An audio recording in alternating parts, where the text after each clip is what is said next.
ओम नमः शुद्धेभ्यः। ओम नमः शुद्धेभ्यः। अहिंसा। अभी यहाँ कोई भी नहीं आएगा बीच में प्रवचन के। आचार्य गुरुवर श्री कुंद कुंद भगवान के, आचार्य गुरुवर श्री ज्ञान सागर मुनि महाराज के,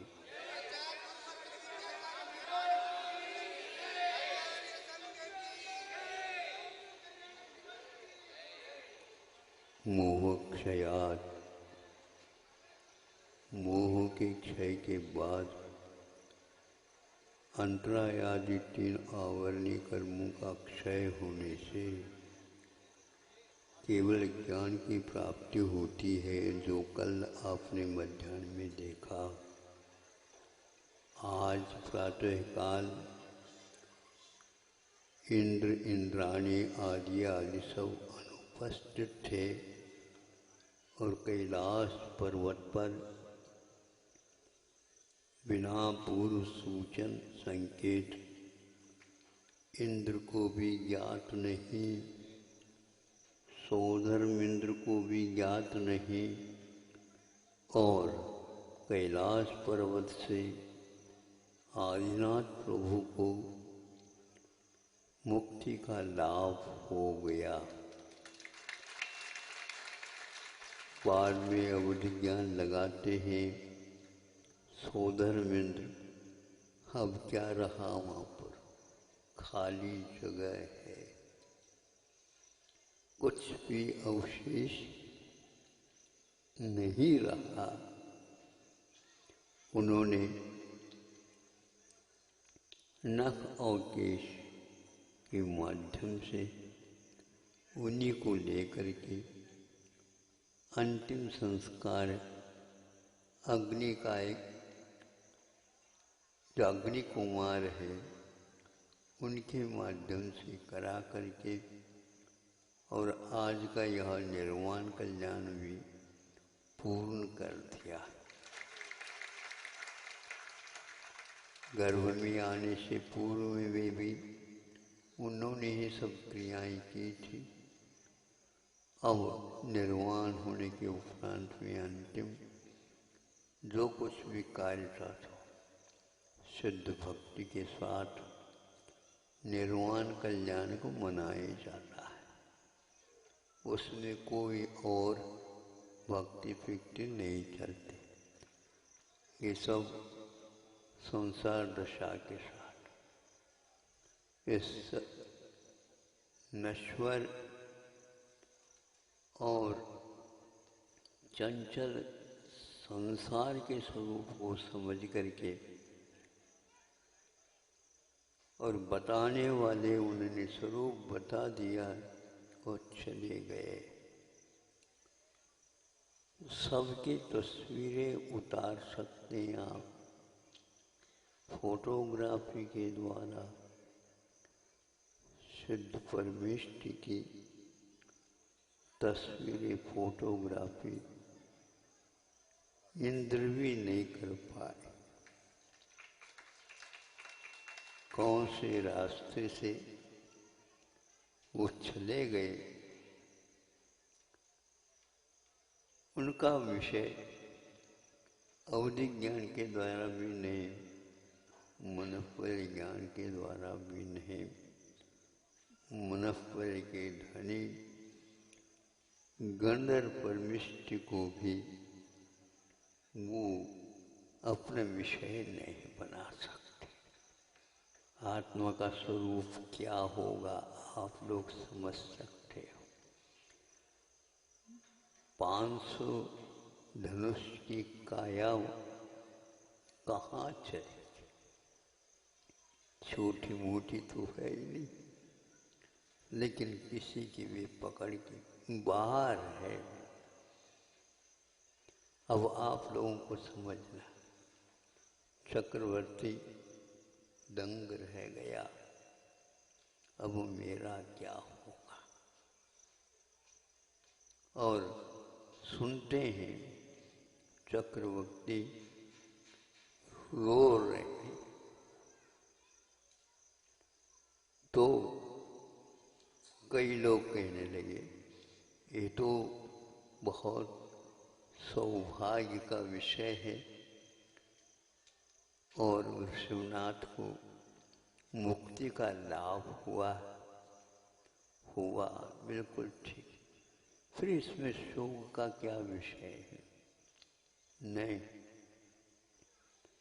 वे तो हमेशा के लिए तो शाश्वत हो गए, किंतु हम लोगों के लिए मोक्ष मार्ग का, तत्व का विवेचन का उपदेश देने वाले धनी वही थे।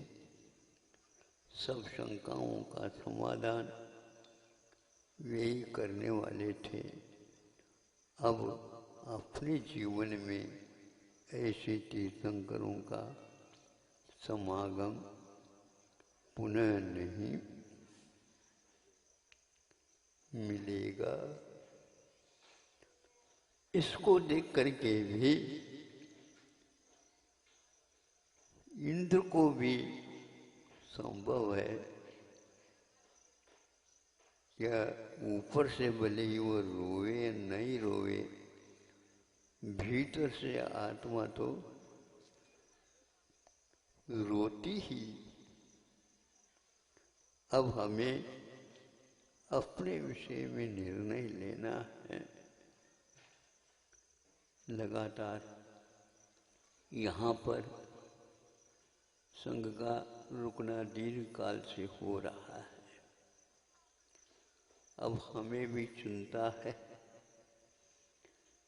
किसी भी प्रकार से व्यवस्थित यहाँ पर जो कुछ भी बिंबों का प्रतिष्ठापन हुआ है उनको व्यवस्थित करके दर्शनार्थी टूट पड़ेंगे।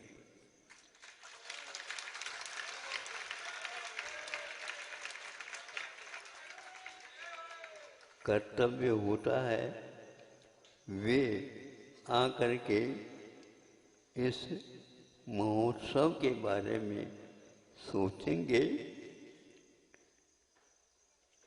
तीर्थ की वंदना करेंगे, कार्यकर्ताओं के बारे में भी सोचा जाएगा, सोचते रहेंगे। अब उनकी भी व्यवस्था करना, मेहमान आएंगे तो आप दुकान की ओर नहीं जा पाएंगे। तो ये तो पूरे भारत टूटेगा देखने के लिए ललाट, क्योंकि जो आधुनिक साधन है उसी के माध्यम से बाहर से जो कुछ मिला देखने को, उनसे उनकी भूख और प्यास और बढ़ेगी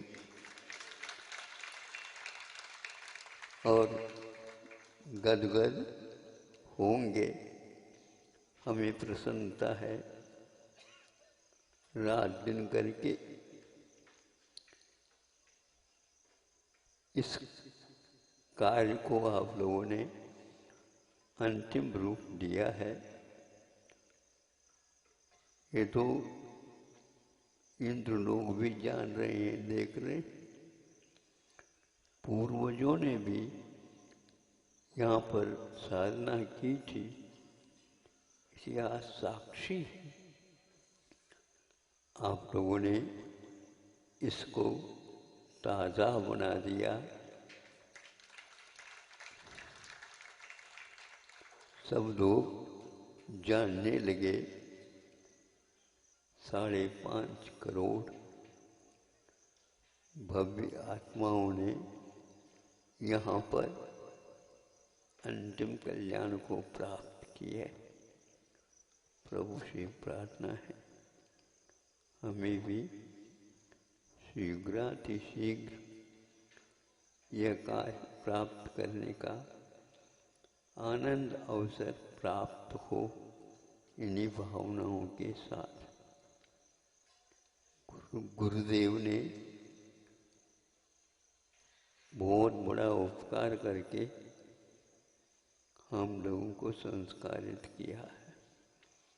इन संस्कारों को जीवित रख करके हमें भी से जीवन को सार्थक बनाना है। अहिंसा परमो धर्म की। आचार्य ज्ञान सागर मुनि महाराज की। जावाणी